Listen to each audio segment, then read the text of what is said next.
Show that each of the progressions given below is an AP, find the first term, common difference and the next term of each. Basically हमारे पास यहाँ पर कुछ series दे रखी हैं, हमें सबसे पहले क्या शो करना है कि वो हमारे पास क्या है, वो एक AP के फॉर्म में है। तो जैसे ये फर्स्ट वाली सीरीज़ दे रखी है विच इज़ 9, 15, 21 एंड 27। तो सबसे पहले हमें क्या शो करना है कि यहाँ पर ये क्या है, AP है। अब देखिए अगर हम देखें तो ये फर्स्ट वाला टर्म क्या रहेगा, 9 है। सेकंड वाला कितना आ गया, 15 आ गया। इसी तरीके से थर्ड वाला कितना आएगा, 21। इसी तरीके से फोर्थ वाला कितना आएगा, 27। अब फर्स्ट टर्म तो क्या हो गया, A हो गया विच इज़ 9। अब इसके हिसाब से अगर हम देखें तो A2 माइनस A1 कितना रहेगा, A2 माइनस A1 कितना आ गया, 15 माइनस 9 इज इक्वल टू 6। अब क्या हम यहाँ से ऐसा बोल सकते हैं कि अब तो हमारे पास कॉमन डिफरेंस आ गया, 6 आ गया। अगर कॉमन डिफरेंस आ गया तो इसका मतलब ये AP है। ऐसा ज़रूरी नहीं है, क्या पता इन दोनों के बीच में जो कॉमन डिफरेंस है वो इन दोनों के बीच में ना हो, क्या पता वो इन दोनों के बीच में ना हो। तो हमें क्या है, सबका कॉमन डिफरेंस देखना पड़ेगा। तो यहाँ से हमें क्या करना पड़ेगा, A3 माइनस A2 भी निकालना पड़ेगा। तो ये कितना आ गया, 21 माइनस 15 इज इक्वल टू कितना आ गया, 6 आ गया। अब वैसे दो कॉमन डिफरेंस निकालने के बाद भी आंसर आ जाता है कि हाँ भाई, दो बार अगर हमारे पास कॉमन डिफरेंस सेम आ रहा है मतलब कंसिस्टेंट है, और अगर कंसिस्टेंट कॉमन डिफरेंस आ रहा है तो इसका मतलब वो AP है। लेकिन हम एक काम करते हैं, तीनों निकाल लेते हैं which is A4 minus A3। तो ये कितना आ जाएगा, 27 माइनस 21 विच इज़ 6। अब यहाँ से हम ऐसा देख सकते हैं ना कि ये हमारे पास क्या है, since common difference is constant, तो हमारे पास हम ऐसा बोल सकते हैं ना कि ये D इज इक्वल टू कितना आ गया, 6 आ गया। And the given progression is the given progression is arithmetic progression which is AP। इतना क्लियर है। तो हमारे पास आंसर आ चुका है। अब देखिए उसने क्या कहा था, इसके साथ साथ देखिए सबसे पहले A और D निकालने को तो कहा ही था, लेकिन इसके साथ साथ एक और चीज़ कही थी कि इस प्रोग्रेशन के अंदर विच इज़ 9, 15, 21, 27 इसका जो नेक्स्ट टर्म है वो हमें बताना है, मतलब फिफ्थ टर्म हमें बताना है कितना आएगा। अब फिफ्थ टर्म कैसे बता सकते हैं, इससे पहले वाले टर्म के अंदर हम 6 को ऐड कर देंगे तो कितना आ जाएगा, 33। तो इसका मतलब ये वाला टर्म कितना रहेगा, 33 रहेगा। इतना क्लियर है। अब अगर हम ऐसे नहीं निकालना चाहें तो हम ऐसा भी बोल सकते हैं कि A5 कितना रहेगा, ये रहेगा A plus 5 minus 1 into D which is nothing but कितना आ जाएगा, तो ये आ जाएगा हमारे पास A की वैल्यू कितनी है, 9 है। तो 9 प्लस 4 इंटू D कितना है, 6। तो 4 6 24, 24 प्लस 9 कितना रहेगा, 33। तो ये ऐसे भी आ जाएगा। लेकिन अब डायरेक्टली आप यहाँ से ही निकाल सकते हो, तो फिर इतना कुछ करने की क्या ज़रूरत है। इतना क्लियर है। तो इस तरीके से हम बता सकते हैं। अब हम हर एक पार्ट के अंदर ऐसे ही करने वाले हैं कि सबसे पहले हम क्या करेंगे, पूरी सीरीज़ को देखेंगे। जैसे हमारे पास सेकंड वाले पार्ट में क्या दे रखा है, इसमें दिया गया है 11, 6, 1 and 4, 1 and -4 and so one. इतना क्लियर है। ये हमें सीरीज़ दे रखी है। अब सबसे पहले हम क्या करेंगे, यहाँ पर A1 को लिख लेते हैं। तो A1 कितना आ गया, A1 आ जाएगा 11। अब A2 कितना आ गया, A2 आ गया 6। A3 कितना आ गया, A3 अगर हम देखें तो वो कितना आ गया 1। और A4 कितना आ गया, -4। अब यहाँ से हम बोल सकते हैं कि A की वैल्यू कितनी आ गई, 11 आ गई, क्योंकि फर्स्ट टर्म हमारे पास 11 आ गया। अब A2 माइनस A1 कितना था, तो 6 माइनस 11 विच इज़ -5। फिर A3 माइनस A2 कितना था, ये था 1 माइनस 6 विच इज़ -5। इसी तरीके से A4 माइनस A3 कितना था, तो ये आ जाएगा -4 माइनस 1 विच इज़ -5। तो तीनों जगह से अगर हमारे पास -5 आ रहा है तो इसका मतलब क्या है कि कॉमन डिफरेंस क्या हो गया, कॉमन डिफरेंस कंसिस्टेंट है, कांस्टेंट है। तो कॉमन डिफरेंस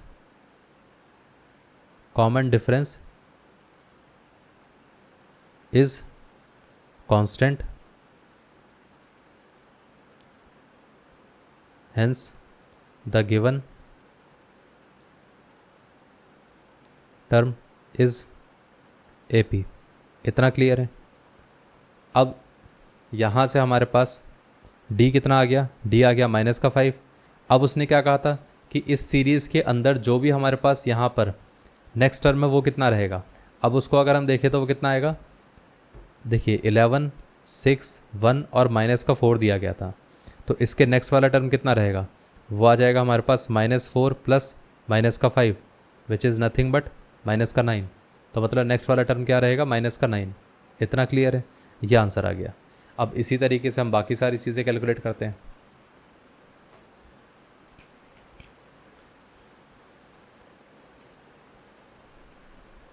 अब थर्ड वाली सीरीज़ क्या दे रखी है? थर्ड वाली सीरीज़ में दिया गया है कि ये टर्म है हमारे पास माइनस का 1 एंड देन माइनस का 5/6 एंड देन माइनस का 2/3 एंड देन माइनस का 1/2 एंड सो ऑन। इतना क्लियर है? तो सबसे पहले हम क्या करेंगे, फर्स्ट टर्म विच इज़ -1, तो हमारे पास a की वैल्यू कितनी आ गई -1। फिर उसके बाद a2 कितना आ गया, वो आ गया माइनस का 5/6। a3 कितना दे रखा है विच इज़ माइनस का 2/3। a4 कितना दे रखा है, वो है माइनस का 1/2। इतना क्लियर है? ये है।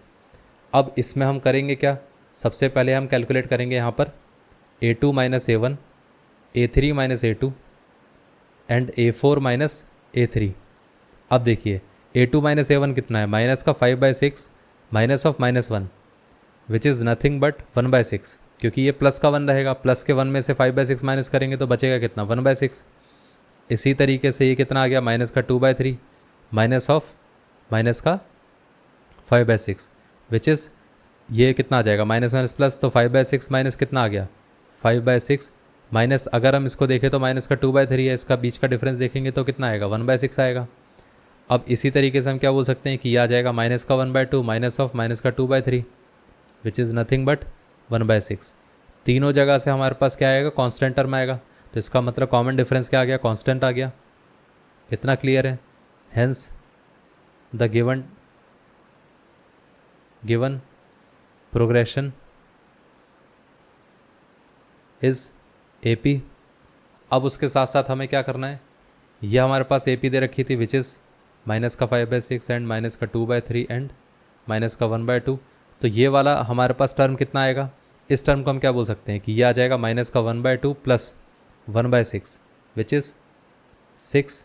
इन दोनों को ऐड करेंगे तो कितना आएगा, कॉमन 6 आ गया, तो यहाँ पर ये 3 आ जाएगा, माइनस का 3 प्लस 1, तो ये माइनस का 2/6 विच इज़ माइनस का 1/3। तो लास्ट वाला टर्म कितना आ गया, माइनस का 1/3 आ गया। फिर उसके बाद की बाकी की सीरीज़। इतना क्लियर है? तो इसके नेक्स्ट वाला टर्म कितना था, माइनस का 1/3। ये पार्ट क्लियर हो गया। अब हम आ जाते हैं नेक्स्ट वाली सीरीज़ पे, ऑप्शन नंबर 4 में।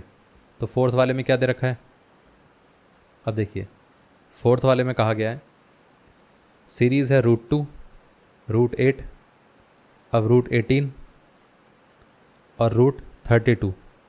अब इसमें प्रॉब्लम क्या आती है कि यहाँ पर अगर हम देखें तो फर्स्ट वाला टर्म कितना है, √2 है। अब कई लोग सोचते हैं कि यहाँ पर हमारे पास ये तो √8 दे रखा है, √8 में से √2 को कैसे माइनस करेंगे। अब देखिए सबसे पहले आपको क्या करना पड़ेगा, इसको पूरे को सिंप्लीफाई करना पड़ेगा। ये तो एज इट इज़ रहेगा, लेकिन इसको अगर हम देखें तो ये कितना आता है, 4 × 2 विच इज़ नथिंग बट 2√2, क्योंकि 4 रूट से बाहर आएगा तो वो कितना आ जाएगा, 2 आ जाएगा। इसी तरीके से a3 कितना रहेगा, √18 which is 9 × 2 which is nothing but 3√2। ऐसे ही हम इसको भी बोल सकते हैं कि ये कितना आएगा, ये आ जाएगा 32, तो ये कितना आ गया, 4√2। अब देखिए फर्स्ट वाला टर्म कितना आ गया, √2। उसके साथ साथ अगर हम देखें तो a2 - a1 कितना है,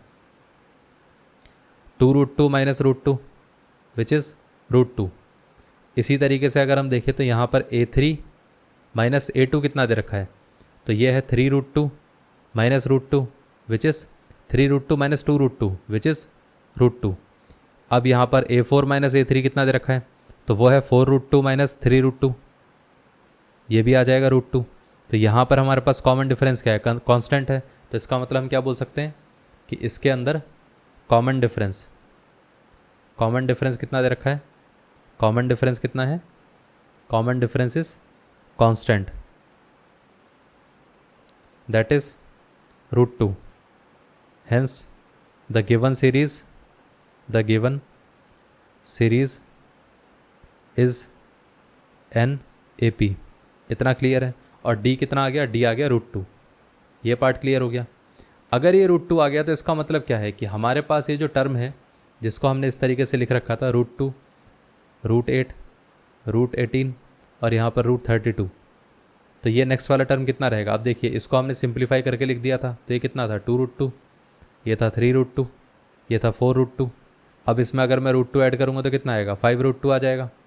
अब 5√2 को अगर आप यहाँ पर कंबाइन करके लिखना चाहते हो तो आप ऐसा बोल सकते हो कि ये आ जाएगा √25, क्योंकि 5 क्या होता है 25 का रूट ही तो होता है, और ये कितना आ गया 2 आ गया। अगर हम पूरे को रूट में ले जाएंगे तो ये आ जाएगा root over of 25 into 2 which is 50। तो इसका नेक्स्ट टर्म कितना आ गया रूट 50 आ गया। ये पार्ट क्लियर है। आप इस तरीके से भी लिख सकते हो रूट 50 आ गया, या तो आप लिखना चाहो तो ऐसे भी लिख सकते हो कि 5√2 आ गया। दोनों आंसर सही हैं, मतलब दोनों आंसर से सेम ही चीज़ आएगी। ये पार्ट क्लियर हो गया।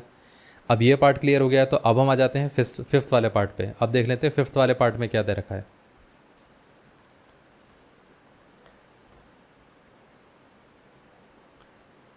अब देखिए इसमें क्या दे रखा है। इसमें दिया गया है √20, √45, √80, √125 एंड सो ऑन। अब इसमें से अगर हम देखें तो हमारे पास फर्स्ट टर्म कितना आता है। फर्स्ट टर्म अगर हम देखें तो A1 कितना आ गया रूट ओवर ऑफ 20। अब √20 को क्या हम इसको अलग करके लिख सकते हैं सिंप्लीफाई करके। तो ये देखिए यहाँ पर ये कितना आ जाएगा 4 × 5 विच इज़ 2√5। इसी तरीके से अगर हम देखें तो A2 कितना आ गया √45 विच इज़ 9 × 5। अब 9 का रूट क्या होता है वो आ जाएगा 3 और ये आ गया 5। अब ऐसे ही अगर हम देखें तो यहाँ पर ये कितना आएगा, ये कितना आएगा, ये आएगा 16 × 5 विच इज़ 4√5। इतना क्लियर है। तो इसको अगर हम देखें तो A4 कितना आता है root over of 125 which is 25 × 5। इसका अगर हम रूट करेंगे तो कितना आएगा, ये आ जाएगा 5√5। इसका मतलब हमारे पास यहाँ पर A की वैल्यू कितनी थी 2√5, और साथ में अगर हम A2 - A1 करके देखें तो वह आता है 3√5 - 2√5 विच इज़ √5। ऐसे ही अगर हम देखें तो A3 - A2 कितना आता है, वह आ जाएगा 3√5 - 2√5 इज इक्वल टू √5। इतना क्लियर है। ऐसे ही अगर हम देखें तो यहाँ पर A4 - A3 कितना आता है, तो ये आ जाएगा हमारे पास 5√5 - 4√5। आई थिंक ये 5√5, तो यहाँ पर ये 5√5 - 4√5, तो आई थिंक ये 4√5 - 3√5 होना चाहिए। इतना क्लियर है। अब देखिए ये कितना आएगा √5। तो तीनों जगह से हमारे पास कॉमन डिफरेंस क्या आ रहा है, कांस्टेंट आ रहा है। इसका मतलब ये क्या है, hence the given series is an arithmetic progression. इतना क्लियर है। Whose common difference is √5। ये पार्ट क्लियर हो गया। अब A हमारे पास पहले आ चुका था 2√5 और कॉमन डिफरेंस भी आ गया। अब अगर आप इसको लिखना चाहो कि यहाँ पर हमारे पास ये कितना था √20, √45, √80 और √125। इसके नेक्स्ट वाला टर्म देखिए, मैंने तो इसको सिंप्लीफाई करके आपको दिखा दिया था कि ये 2√5 आएगा, ये 3√5 आएगा, ये 4√5 आएगा, और ये कितना रहेगा, ये आ जाएगा 5√5। तो नेक्स्ट वाला टर्म क्या होना चाहिए, 6√5 आना चाहिए। अब उस हिसाब से अगर देखा जाए तो 6√5 को हम क्या लिख सकते हैं, ये पार्ट कितना रहेगा 36 का रूट, और ये कितना है 5। इसको हम ऐसा भी तो लिख सकते हैं root over of 36 × 5 which is root over of 180। तो मतलब ये वाला टर्म क्या रहेगा, इसके नेक्स्ट वाला टर्म रहेगा रूट ओवर ऑफ 180। ये है। इसके बाद बाकी की सीरीज़ रहेगी। तो मतलब नेक्स्ट वाला टर्म भी आ गया हमारे पास, D भी आ गया, A भी आ गया। ये पार्ट क्लियर है। इस तरीके से इसके सारे पार्ट्स होंगे।